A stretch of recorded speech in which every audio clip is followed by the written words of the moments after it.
তার স্বামী দুইজনে পরম বৈষ্ণবী, তারা কৃষ্ণ গুণ গায়। তারা দুইজন স্বামী স্ত্রী থাকে ঘরে, তার স্বামী স্ত্রী দুইজনে মিলে ভিক্ষা করে সন্ধ্যাবেলা অবিচ্ছন্ন রান্না করে গোবিন্দায় নমঃ বলে গোবিন্দের এবং সেই প্রসাদ খেয়ে তারা বেঁচে থাকে। কি বলবো আপনাদিকে ধারে বসে শোনেন নারী নরে। এই দৃশ্য দেখার পরে ভগবান শ্রীকৃষ্ণের গোচরে একদিন নারদ মুনি ডাক দিয়ে কয়, প্রভু তুমি আমার কাছে করো বর্ণনা, এই যে ভক্ত যারা তোমাকে ভোগ রাগ দেয়, নৈবেদ্য দেয়, ষোড়শোপচারে করে অর্চনা, তো তুমি তাদের কাছে যাবা না গরিবের কুঠিরে যাবা? কৃষ্ণ পেলে শোনা ডাক দিয়ে বলেছিল, বংশীধারী নারদ রে, আমি ভাবগ্রাহী জনার্দন, আমি ভক্তের ভাব গ্রহণ করি, আমি ভক্তের দেওয়া ফলমূল খাই, আমি ভক্তের দেওয়া ভাব গ্রহণ করি। বলছো প্রভু সেইটা কিরকম যাও একটু প্রকাশ করি। বলছে নারদ রে, কেউ যদি দশবিধ রন্ধন করে গোবিন্দায় নমঃ বলে আমার চরণে অঞ্জলি দেয়, নারদ তোর কাছে বলি খুলে আমি কৃষ্ণ নীলদলে তাই সে আনন্দ পাই।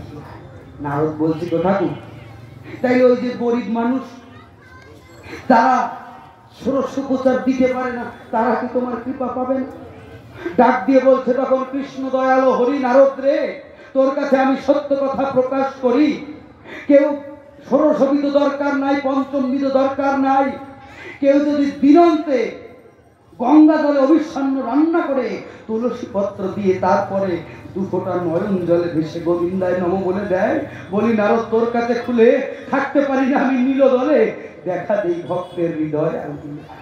নারদ বলে ঠাকুর এই তো তোমার কাছে করি বর্ণনা, যদি কেউ ভিক্ষা করতে না পারে, ভিক্ষায় তো সব দিন সবাই সব পায় না, যদি কেউ ভিক্ষা না পায়, নারদ ডাক দিয়ে বলে তখন ঠাকুরের দ্বারা, ঠাকুর যদি কেউ ভিক্ষা না পায় কি দেবে তোমারে?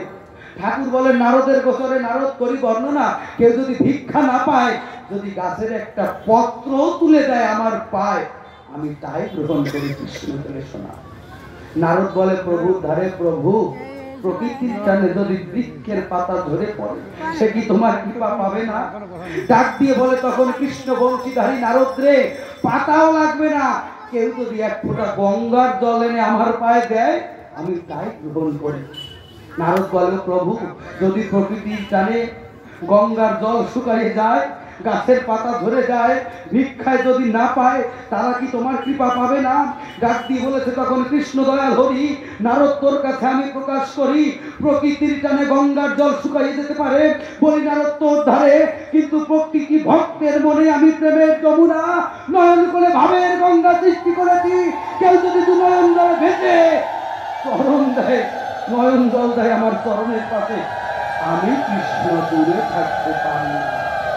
তাই বসে শোনেন নরনারী, এইভাবে যদি কেউ প্রেম সংমিশ্রণ করি ডাকতে পারে দয়াল হরি, তার নামে কাজ হবে, এ কথা মিথ্যা না।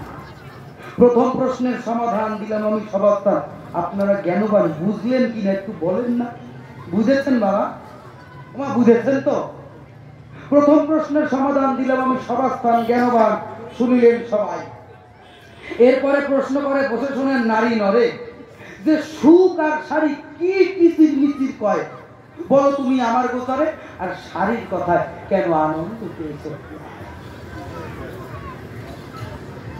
শাড়ির কথায় কিবা আনন্দ পেয়েছে? বলি আপনাদেরকে, আরে সুখ শাড়ি দ্বন্দ্ব করে, সুখ শাড়ি দ্বন্দ্ব করে। আপনারা জানেন তা ভালো, শাড়ি রাধার গুণগান করেছিল, এর জন্য আমি জীবন কাল আনন্দ পেয়েছি অন্তরে, তাই বললাম তোমার শাড়ি, এই জন্য আমি মাথায়। দ্বিতীয় প্রশ্নের সমাধান দিলাম আমি সবাস্থান। আর একখানি প্রশ্ন করে যায় কি, এই তো বাবা একটা বলদের মতন প্রশ্ন করিয়েছে, না বলে পারি না। বলদের মতো প্রশ্ন কি জানেন? মহাপ্রভু বলেছে কি, হরের নাম হরের নাম হরের নাম হইব কেবলম কলৌ নাস্তেব্য নাস্তেব্য গতির অন্যথা। এই কলিযুগে হরিনাম ভিন্ন, কোন জীবের গতি নেই, তাই না? এই তো মহাপ্রভুর কথা। তাইলে উনি আমার কাছে প্রশ্ন রাখে, তাইলে এই মুসলমান দ্বারা তারা তো হরিনাম করে না, তারা কিসে উদ্ধার হবে? এই খ্রিস্টানরা তো হরিনাম করে না, তারা কিসে উদ্ধার হবে? এই গাছপালা তো হরি নাম করে না, তারা কিসে উদ্ধার হবে? একটা ছেলে তার বাবার সাথে হাটে গেছে, যাইয়ে কয়, বাবা এই শীতকালের দিন হাটের এত মানুষ ঘুমাবে আমি কোথায়? হাটে যাইয়ে কয়, ও বাবা এই শীতকালের দিন এত মানুষ ঘুমাবে কোথায়? ওর বাবা কয়, এই বলো হাটের মানুষ কোথায় ঘুমাবে তাতে তোর দরকার নাই, তুই কোথায় ঘুমাবি তাই ঠিক কর।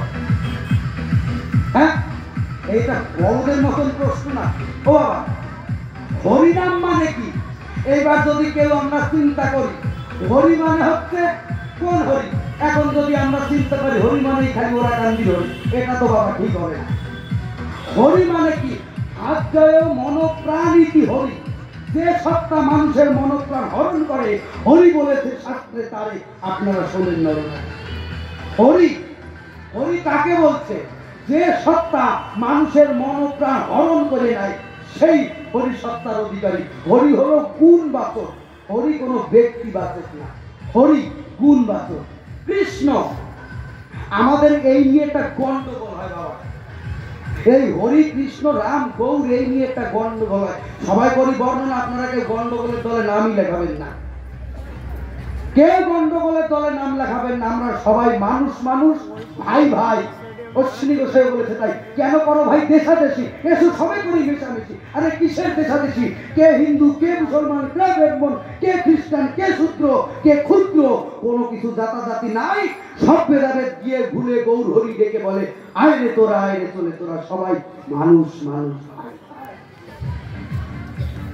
আপনারা শোনেন নরনারী, তাই এই জাতপাতের শৃঙ্খল আমার মহাপ্রভু দিয়েছিল, কিন্তু সিঁড়ি মহাপ্রভু এই জাতির পাতি রাখে নাই, আপনারাও জানেন। তাই এখন মহাপ্রভু 550 বছর আগে যে জাতির পাতি তুলে দিয়ে গেছে, আমরা এখন শিক্ষিত সমাজের মানুষ আবার সেই জাতপাত নিয়ে গন্ডগোল করে। কি কথা ঠিক কিনা? সবাই করি বর্ণনা, এখন কিন্তু আর ওই দিন নাই। প্রেম ভক্তি সহকারে ডাকবেন কৃষ্ণ পেলে শোনা। হরি অর্থাৎ যে সত্তা মনোপ্রাণ হরণ করে, যে সত্তা মনোপ্রাণ হরণ করে তাকেই হরি বলছে চরাচরে। কৃষ্ণ আকর্ষজ সয়তি, কৃষ্ণ যেই সত্তা মন আকর্ষণ করে সেই সত্তাই কৃষ্ণ। মনে করেন আপনারা, আচ্ছা এখানে তো আজকে খালি কৃষ্ণ নাম হবে না, তাই না? কৃষ্ণ কথা হবে, গৌর কথা হবে, ভালো ভালো কথা সব হবে। তাহলে আপনাদের মন টেনে থেকে এই নামে, তাই না? এই নামটাই হলো কৃষ্ণ নাম। এই যে নামে আপনাদের এইখানে আনে সেই নামটাই কৃষ্ণ নাম। আকর্ষজ সয়তি, যেই সত্তা আকর্ষণ করে সেই সত্তাই কৃষ্ণ এই সংসারে। রাধা, রাধাও কোনো ব্যক্তিবাচক নাম না, রাধা হলো গুণবাচক নাম। জগতের সকল জীবই রাধা। আপনারা শোনেন নরনারী কবিগান কিনা শাস্ত্রের গান, একটু গভীরে ব্যাখ্যা করে। কেন এখানে অনেকই শ্রোতা দেখি কাঁচা চুলে, আর এই যখন দেখি কবির আসরে শ্রোতারা আসে কাঁচা চুলে, পাকা চুলে, আমাদের অন্তর তখন ওঠে তুলে। কেন? একটু গভীর রসের মানুষ না হলে পরে কবি গানের সারমর্মতা বুঝতে পারে না। কবি গান জ্ঞানের গান কি না, একটু বুদ্ধি যুক্তি জ্ঞান দিয়ে বুঝতে হয়। আমি কি বললাম? যে সত্তা আকর্ষণ করে সেই সত্তাই কৃষ্ণ। তাহলে বলতে পারেন রাধাকে, আচ্ছা বৃষভানু রাধা পদ্মের উপরে রাধা রানীকে কুড়িয়ে পেল, তাই না? তপ্ত কাঞ্চন গৌরঙ্গী, তপ্ত কাঞ্চন মানে গরম সোনার মতন রাধারানীর গায়ের রং। তাহলে রাধারানী নাম রাখলো কে? বৃষভানু রাজা পেল। কৃষ্ণ নাম কে রাখলো? আপনারা জানেন এখানে তো এত কৃষ্ণ ভক্ত, ভগবানের নাম কৃষ্ণ কে রাখলো? বাহ, এইরকম শ্রোতা না হইলে হয় নাকি জ্ঞানী গুলি? হ্যাঁ, এই কবি জ্ঞানের শ্রোতাদের দরকার আরো বেশি জ্ঞানী হওয়া। কেন আমি একটা ভুল কথা কইয়ে চলে যাবো, আপনারা মাথা পেতে নেবেন কেন? এই আমি না, যদি কেউ ভুল কথা বলে বসে আপনারা প্রতিবাদ করে দাঁড়াবেন। বাবা, প্রতিবাদ করার সময় এসছে।